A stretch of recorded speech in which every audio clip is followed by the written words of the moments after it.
Here's your WNEM TV5 News Update. Good evening, everyone. I'm Meg McLeod. Here's a quick look at some of our stories tonight. The Michigan Department of Natural Resources is pausing a plan that would allow the department to kill Canada geese by gassing them. In a letter to Senator Dana Polehanke of Livonia, the DNR says it will pause the euthanasia program this year while it explores options. Several state lawmakers opposed the program and requested the DNR look for other methods to manage populations. You can now bid on Bay City's former Winona High School. The Bay County Land Bank is accepting bids with a starting price of $3,500. County officials say the building sits on more than an acre of land on the corner of Winona and M25, but bidders should be advised it does contain asbestos. Bids will be evaluated based on price, feasibility, sustainability, and fit with the neighborhood. The bid deadline is June 11th. For more information, go to this story on WNEM.com. Michigan Attorney General Dana Nessel says scammers are trying to fool people by posing as celebrities. She says her office is seeing an uptick in scams impersonating well-known people like Snoop Dogg, Garth Brooks, and even military leaders to steal money.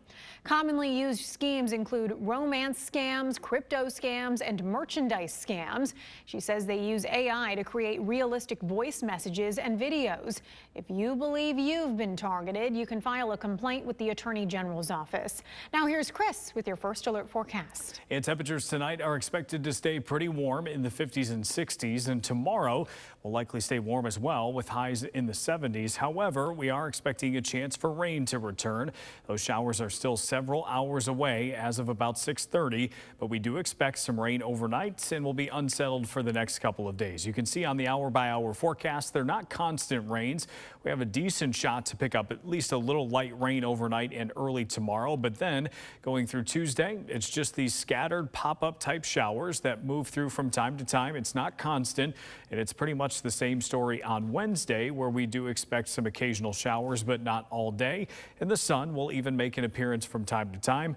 Rainfall totals also generally less than 1/4 of an inch through the 2 days. As far as your severe weather outlook for Tuesday, we don't expect any severe storms tomorrow, pretty much just general thunderstorms, but we are keeping an eye on Thursday as there is a threat in the day 4 outlook from the Storm Prediction Center. All threats would be possible: hail, wind, or an isolated tornado. However, this threat, like it's been a couple of times this year, is timing dependent, and a late night threat equals a lesser threat. So right now, that's the way it looks for us. We think it's no reason to panic for the moment. We'll let you know if that changes. Temperatures later this week will cool off to the 60s this weekend, and they'll stay cooler early next week. Remember to tune into WNEM TV5 on air and online 24/7 for the latest news, weather, and information.